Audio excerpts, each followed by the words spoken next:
बारां के पूर्व उपसभापति गौरव शर्मा हत्याकांड का मामला झालावाड़ के ब्राह्मण समाज में रोष विरोध में शहर कराया बंद।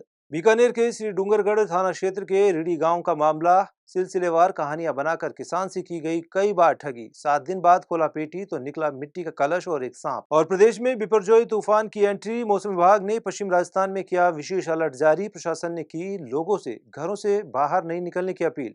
नमस्कार, मैं हूं पवन शर्मा और आप देख रहे हैं हमारा स्पेशल सेगमेंट स्टेट मिरर। खबरों की शुरुआत करेंगे पहली खबर से। राजस्थान में जहां मुख्यमंत्री अशोक गहलोत प्रदेश दौरे पर हैं, तो वहीं दूसरी ओर मुख्यमंत्री के ओएसडी लोकेश शर्मा भी पीछे नहीं है। हाल ही के दिनों में ओएसडी लोकेश शर्मा बांदीकुई दौरे पर रहे, जहां युवाओं ने उनका गर्मजोशी से स्वागत किया, जहां उनसे ब्राह्मण समाज द्वारा बांदीकुई शहर में परशुराम सर्किल निर्माण की मांग को लेकर मौखिक रूप से अवगत कराया गया। उसके अलावा रोजगार, फैक्ट्री, उद्योग सहित बांदीकुई शहर को ग्रामीण क्षेत्रों में बढ़ते नशे पर रोक लगाने की भी मांग की गई। हाल ही में कुछ दिन पहले दौसा जिले के दौरे पर रहे राजेंद्र गहलोत ने कांग्रेस पर निशाना साधा। उन्होंने कहा कि प्रदेश की घोटालेबाज सरकार के खिलाफ भाजपा सड़क से लेकर सदन तक हमेशा कार्रवाई करती रहेगी। इसकी जानकारी राजेंद्र गहलोत ने प्रेस कॉन्फ्रेंस कर जानकारी शेयर की। साथ ही क्या कहा, जानिए वीडियो के माध्यम से। क्या प्रस्ताव लेके आप आए हैं? मतलब क्या केंद्र सरकार की उपलब्धि है ही बखान करने आए हैं या फिर राज्य सरकार को लेकर भी कोई हमला आपका? देखिए, केंद्र सरकार के 9 वर्ष पूर्ण होने पर केंद्र सरकार की जो उपलब्धियां हैं और देश के मजबूती से और देश आगे बढ़ रहा है और देश के अंदर सभी वर्गों के लिए जो कल्याणकारी योजनाएं बनी हैं वो जन संपर्क से जन समर्थन तक लोगों तक हम पहुंचाने का काम कर रहे हैं। मैंने जैसे आपसे आग्रह भी कहा था कि ओबीसी के साथ कांग्रेस सदैव भेदभाव करती रही है और ओबीसी आयोग 1954 में बन गया था। 58 में जब रिपोर्ट आई तो पंडित नेहरू जी ने उस रिपोर्ट को प्रकाशित नहीं किया और उनके अधिकार नहीं दिए। केंद्र में फिर गैर कांग्रेसी सरकार स्वतंत्र में बनी तो उसके बाद मंडल आयोग हुआ। मंडल आयोग की रिपोर्ट आई जब तक केंद्र में इंदिरा गांधी की सरकार आ गई थी, उन्होंने भी ओबीसी को। सर, पिछले 4 साल से राजस्थान में भाजपा के नेता इस तरीके से क्षेत्र में नहीं जा रहे थे, लेकिन ये साल चुनावी साल है, तो क्या ये माने कि चुनाव जीतने के लिए भाजपा के नेता क्षेत्र में जा रहे हैं? भारतीय जनता पार्टी कार्यकर्ता आधारित पार्टी है और कार्यकर्ता और कार्यक्रम लगातार इस सरकार के विरोध हम करते आए हैं। चाहे पेपर लीक का मामला हो, चाहे भ्रष्टाचार के मामले हो, चाहे किसान को सहयोग करने के मामले हो, किसान की समस्याओं के समाधान के मामले हो, चाहे युवाओं के मामले हो। जो सरकार किसान का विश्वास खो चुकी है, जिसने ये कहा था हम सारे कर्ज माफ़ कर देंगे, जो नौजवानों को कह चुकी है कि हम बेकारी भत्ता देंगे, ना रोज़गार दिया ना बेकारी भत्ता दिया, और परीक्षा के लिए गए तो पेपर लीक हो गए, परीक्षा स्थगित हो गई। इस सारे घोटालेबाज सरकार के विरुद्ध भारतीय जनता पार्टी सड़क से लेकर सदन तक हमेशा कार्रवाई करती रही है। पहले तत्कालीन वसुंधरा सरकार पर भी भ्रष्टाचार के आरोप लगा रहे हैं। देखिए, उनकी जानकारी में है या नहीं है, वो बिना मतलब के उनको चरित्रहनन करने की बात कर रहे हैं, जबकि सारे आयोगों ने और सुप्रीम कोर्ट ने उनको क्लियरशिप दी है कि इसमें कोई भ्रष्टाचार नहीं हुआ है। उसके बाद वो बोलते हैं तो गलत बोल रहे हैं। उनकी जानकारी के लिए मैं कह सकता हूँ और वो अपने उठा के देख लें कि सुप्रीम कोर्ट ने क्या निर्णय दिया उसका। कांग्रेस की सरकार रिपीट होने जा रही है क्या? ये तो हंसी की बात कह दी आपने। हमें तो लगता नहीं है कि आज की कांग्रेस की जो स्थिति है, आज कानून व्यवस्था की स्थिति। नगर परिषद झालावाड़ सभापति संजय शुक्ला के निलंबन प्रक्रिया के विरोध में भाजपा की ओर से मिनी सचिवालय में विरोध प्रदर्शन कर जिला कलेक्टर को अपनी मांगों का ज्ञापन भी सौंपा गया। झालावाड़ भाजपा अध्यक्ष ने बताया कि झालावाड़ नगर परिषद में भारतीय जनता पार्टी का चुना हुआ बोर्ड था और अभी चल रहा है। सभापति संजय शुक्ला के ऊपर पहले आरोप लगाते हुए उनको निलंबित किया गया था लगभग 6 माह पूर्व, और वो वापस माननीय न्यायालय ने उनको स्टे ऑर्डर देते हुए वापस उनको यहाँ पर नगर परिषद की सीट पर वापस ज्वाइन करवाया था। लेकिन डीएलबी ने और कांग्रेस की सरकार ने और कांग्रेस में बैठे हुए आला अधिकारियों ने जिस प्रकार से माननीय न्यायालय की उस आदेश का, उस स्टे ऑर्डर का अपमान किया है और वापस संजय शुक्ला को उसी प्रकरण में बर्खास्त किया है, यह सरासर बिल्कुल कानून के विरुद्ध है। कोर्ट की अवमानना है, माननीय न्यायालय का अपमान है। हम माननीय राज्यपाल महोदय को हमने ज्ञापन दिया है एडीएम साहब को देकर उनके माध्यम से, और हमने मांग करी है माननीय राज्यपाल महोदय से कि उन्होंने जिस प्रकार से सरकार ने कोर्ट की अपमान करके और वापस निलंबित किया है, उन अधिकारियों के साथ कड़ी से कड़ी कार्रवाई होगी। जब कोई कोर्ट को मानता ही नहीं है तो फिर बचा क्या है इस लोकतंत्र में? क्या आरोप लगाए थे उनके ऊपर वही आरोप लगाए थे। एक सुना है कोई रोड बना तो कि ये रोड संजय शुक्ला ने बनाया। संजय शुक्ला रोड शहर में बनाएगा कि वहां जाके बनाएगा? वो रोड पता नहीं कब का बना हुआ है, लेकिन आरोप लगा दिया तो उस आरोप में वापस उनको बर्खास्त कर दिया। जब कोर्ट ने स्टे ऑर्डर दे रखा है तो ये कोर्ट ऑफ कंटेम्प्ट उनके ऊपर बनता है और सख्त से सख्त कार्रवाई उन अधिकारियों पर होना चाहिए। अगर आपकी मांग पूरी नहीं होती तो आगे के कदम उठाएंगे? आगे पार्टी बैठ के निर्णय करेगी, हमारा बोर्ड के पार्षद सब निर्णय करेंगे। हमारे माननीय वसुंधरा राजे जी हमारे परिवार की मुखिया और माननीय सांसद महोदय से बातचीत करेंगे, पार्टी के एमएलए से बात करेंगे सब। उसके आगे हम योजना तय करेंगे कि हमारे को क्या आंदोलन करना है सरकार के खिलाफ। विरोध के दौरान झालावाड़ मंडल अध्यक्ष सीएम धाबाई, उपसभापति प्रदीप सिंह राजावत सहित कई नेता और कार्यकर्ता मौजूद रहे। कोटा नगर निगम में गौशाला समिति की बैठक का आयोजन हुआ, जिसमें समिति के पदाधिकारी सहित अधिकारी भी मौजूद रहे। इस दौरान समिति के चेयरमैन और वार्ड पार्षद जितेंद्र सिंह ने बताया कि लगातार गोवंशों की मौत हो रही है, जिसका कारण पॉलीथीन निगलना सामने आया है। इसके साथ ही पोस्टमार्टम के दौरान रिपोर्ट में खून नहीं बनने से गोवंशों की मौत होने की बात भी सामने आई है। और क्या कहा, जानिए इस वीडियो के माध्यम से। समिति बनी हुई है। हमारी समिति पूरी 6 से 8 घंटे नियमित दोनों गौशालाओं पर ध्यान दे रही है। उसके बावजूद भी मौतें जो हम चाहते थे उस तरह से रोक नहीं पाए, तो कारण ढूंढा गया। तो डॉक्टरों ने कहा कि भाई इनके पेट में 40 किलो 50 किलो पॉलीथीन है। तो मैंने डॉक्टर साहब से कहा कि आप पोस्टमार्टम कर सकते हैं। तो उन्होंने टीम बनाई। मैं महापौर जी आयुक्त साहब को लेकर गया, हमारे समिति के सदस्य भी थे वहाँ। तो पोस्टमार्टम कराया। पोस्टमार्टम की जो रिपोर्ट आई उसमें खून नहीं बनने की वजह से अधिकतर गौवंश की मौत हुई। तो कारण क्या है? तो उन्होंने बताया कि पॉलीथीन से खून बनता नहीं है, हरा चारा या किसी और चीज़ से खून बनता है। तो हमारी समिति ने निर्णय लिया है कि कोटा शहर के पहले 80 वार्ड जो दक्षिण के हैं उनमें मंदिर, मस्जिद, गुरुद्वारा, सब्जी मंडी, उन पर फ्लैक्स लगाएंगे और लोगों को, और मातेश्वरी सबसे बड़ी, महिलाएं घर का कचरा महिलाएं फेंकती है, जो भी खाने की चीज़ है वो पॉलीथीन में ना फेंके।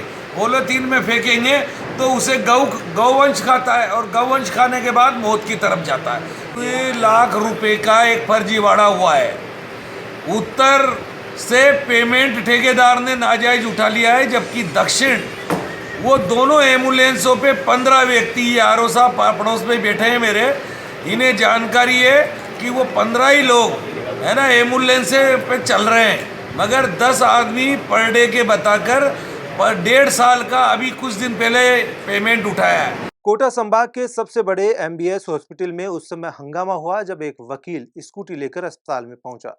यही वकील स्कूटी पर बैठकर लिफ्ट में पहुंच गए और वार्ड के बाहर स्कूटी खड़ी कर दी। सूचना मिलते ही अस्पताल के ओपीडी इंचार्ज सहित अस्पताल प्रशासन भी मौके पर पहुंचा। इस दौरान वकील और अस्पताल प्रशासन के बीच तीखी नोकझोंक भी देखने को मिली। देखो, मैं मेरी डिमांड पे साइन कराने डिप्टी मतलब अपने डिप्टी सुपरिटेंडेंट के ऑफिस में गया हुआ था। यहाँ से मेरे पास लिफ्टमैन अनिल मिला का फ़ोन आया था कि साहब एक वकील साहब आए हुए हैं और स्कूटी लेकर के ऑर्थोपेडिक वार्ड में गए हुए हैं। तभी मैं तुरंत आया। ये वकील साहब ऊपर से नीचे आ रहे थे और नीचे आ रहे थे। उस टाइम पे मैंने इनको रोका और इनकी गाड़ी की चाबी मैंने निकाली। और गाड़ी की चाबी इसलिए निकाली, अगर गाड़ी की चाबी नहीं निकालता तो शायद हो सकता है कि जैसे ये गार्डों को अगर चकमा दे करके अंदर आ सकते हैं, ऐसे मुझे चकमा दे करके भी बाहर जा सकते हैं। और इन्होंने मेरे से ये भी पूछा कि who are you? I am incharge of new OPD. तो मेरी लाइबिलिटी बनती है ये कि इनको रोकना, पूछना कि आप किसके आदेश से गए, किसके आदेश से नहीं गए, ये मेरी लाइबिलिटी बनती है। अगर इस तरह से अगर मैं छूट देता रहूँगा तो आम पब्लिक पूरी गाड़ियाँ लेके जाएगी, इस ओपीडी का क्या होगा? ट्रॉली और व्हील चेयर की व्यवस्था करना भी आपकी जिम्मेदारी? बिल्कुल, व्हील चेयर की व्यवस्था करना हमारी जिम्मेदारी है। व्हील चेयर की 4 व्यवस्थाएँ। मरीज आते हैं 3000 मरीजों के लिए 4 व्हील चेयर पर्याप्त नहीं है। और व्हील चेयरों के लिए अभी हमारे करणी जी सर ने भी क्या कहा है कि हमें और डोनेट कराएंगे, अभी एक आध दिन में और डोनेट होके आ जाएंगी, क्योंकि हमारा ऑर्डर जो हमने सरकारी ऑर्डर दिया था वो निरस्त हो गया था व्हील चेयर। मेरे बेटा लवित्र जैन, उसके पैर में फ्रैक्चर था, तो जब प्लास्टर नहीं चढ़ा था तब वो उसको पैदल ले गए थे। फिर इसके बाद जब प्लास्टर चढ़ गया तो वो चलने लायक नहीं था। मैंने सब जगह ऊपर से लेकर नीचे तक व्हील चेयर के बारे में पूछा। फिर नीचे आके मैंने व्हील चेयर के बारे में सुखलाल जी और मुकेश जो स्ट्रेचर ले जाते हैं उनसे पूछा। 10 मिनट हमने इंतज़ार किया। इसके बाद सुखलाल जी ने बोला कि अभी बिल्डिंग नहीं बनी है, सामान नहीं आया, व्हील चेयर उपलब्ध नहीं है। तब मैंने उनसे रिक्वेस्ट की कि मेरे पास इलेक्ट्रॉनिक व्हीकल है जिससे आवाज़ नहीं आती, कोई ज़्यादा न्यूसेंस नहीं होगा, मैं बेटे को वहाँ से लेके आ सकता हूँ। उनने कहा अगर ले जा सकते हो तो लिफ्ट में व्हीकल चला जाएगा, कोई दिक्कत नहीं। तो मैं बेटे को ले आया, कोई दिक्कत नहीं आई। तब हमें ये देवकी नंदन जी बंसल जी मिले, उन्होंने गाड़ी की चाबी निकाल ली। तब से मैं बैठा हूँ। मैंने इस कॉन्वर्सेशन में किसी से आपके अलावा तुम करके तक बात नहीं की। मनोज जी जैन, उनके बच्चे का फ्रैक्चर हुआ था टांग का, तो जो उनको वो ऊपर तो ले गए थे, उनका प्लास्टर चढ़ा, तो उसके बाद ये नीचे आए तो उन्होंने सुखलाल जी से पूछा कि साहब क्या कहते हैं व्हील चेयर है क्या? तो उन्होंने कहा अभी व्हील चेयर नहीं है, अभी आ जाएगी व्हील चेयर, ठीक है ना। तो फिर इन्होंने कहा कि साहब मैं यहाँ तक ले आऊँ क्या उसको, इलेक्ट्रिक आइटम है, इलेक्ट्रिक व्हीकल है मेरे पास, तो यहाँ तक ले आऊँ क्या? तो उन्होंने कहा ठीक ले आओ। सुखलाल जी का मतलब था कि आप गेट तक लाओ। अब ये समझे कि शायद मैं ऊपर तक ले जाऊँ, ये ऊपर तक, ये वकील साहब हैं लेकिन ये ऊपर तक ले गए, ये गलत है। आज ही इन्होंने देखा, दूसरे लोग भी कह रहे थे साहब हम गाड़ी ले जाया करेंगे ऊपर, ये बिल्कुल गलत है, इस तरीके से नहीं होने, लिफ्ट में अलाउ नहीं है बिल्कुल भी। बीकानेर के श्री डूंगरगढ़ थाना क्षेत्र के रीडी गांव के एक किसान से खेत में खजाना छिपा होने के नाम पर दिल्ली के कुछ लोगों द्वारा 28 लाख रुपए की ठगी का मामला सामने आया है। किसान से ठगों ने कई बार ये रुपए ठगे, वहीं पुलिस ने मामला दर्ज कर छानबीन शुरू कर दी है। के श्री रेवंत नाथ ने ये मुकदमा दर्ज करवाया है कि उनके खेत में गड़ा हुआ खजाना है, ऐसे कुछ लोगों ने उनको सूचना दी और इसके आधार पर कुछ लोगों ने ये बताया कि आपके खेत में से गड़ा हुआ खजाना निकालने वाले लोग हम आपको बता देंगे। तो उनको इसी के बारे में बताया गया कि ये खजाना निकाल सकते हैं, तो ऐसे लोगों को वहाँ पर लाया गया। वो खेत में आए और उन्होंने इस प्रकार से प्रपंच रचा कि खेत के अंदर खड्डा खुदवा के उसके अंदर घड़े मिले हैं जिसके अंदर खजाना है, जिनमें एक में सांप है और एक में पैसे हैं। उसी आधार पर उनको डराया भी गया कि इसमें प्रेत आत्मा भी है और आपका बुरा कर देगी। इस तरीके का छलावा में उनको रख के और डरा के उनसे बारी बारी से पैसे अंठे गए, जो 28 लाख रुपए अपने से ले जाना उनके द्वारा बताया जा रहा है। इस प्रकरण को दर्ज कर लिया गया है और SHO स्वयं इसमें अनुसंधान करेंगे। बारा के पूर्व उप सभापति गौरव शर्मा हत्याकांड को लेकर झालावाड़ के ब्राह्मण समाज में रोष व्याप्त है।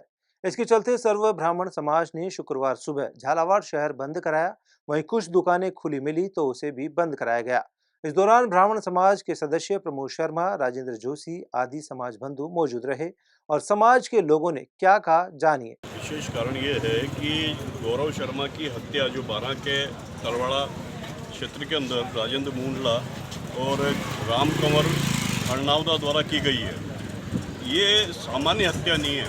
इसके पीछे बहुत हाई प्रोफाइल लोग और कुछ राजनेताओं का हाथ है और इसलिए हमने उन दोनों के नार्को टेस्ट की मांग और केंद्रीय जांच एजेंसी से इस पूरे प्रकरण की जांच की मांग को लेकर के आज झालावाड़ बंद का आह्वान किया है, जिससे इनके नार्को टेस्ट के बाद में षड्यंत्र के अंदर शामिल जो भी व्यक्ति है उसको गिरफ्तार किया जाए और उचित से उचित कानूनी कार्रवाई करके और कड़े दंड से दंडित किया जाए।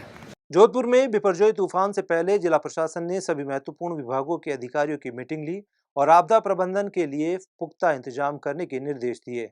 इधर जोधपुर नगर निगम दक्षिण ने भी अपनी रेस्क्यू टीम को तैयार रखा है, साथ ही साथ मशीनरी भी पूरी तरीके से मुस्तैद रखी गई है। बिपरजोई तूफान के कहर के चलते पश्चिम राजस्थान में विशेष अलर्ट जारी किया गया है। खासतौर से जोधपुर, जालोर और बाड़मेर में विशेष निगरानी के आदेश दिए गए हैं। मुख्यमंत्री अशोक गहलोत खुद लगातार मॉनिटरिंग कर रहे हैं। इस बीच एसडीआरएफ की टीमों को भी पश्चिम राजस्थान में तैनात किया गया है ताकि किसी भी विकट परिस्थिति से बचा जा सके। देखिए, ये विपर्जय भीषण चक्रवाती तूफान के लिए मौसम विभाग की जो चेतावनी है वो जोधपुर संभाग को लेकर विशेष रूप से दी गई है, जिसमें आज शाम को विपर्जय जखाऊ कच्छ पे टकराने के बाद कल शाम तक या कल दोपहर तक जोधपुर में पहुंचेगा।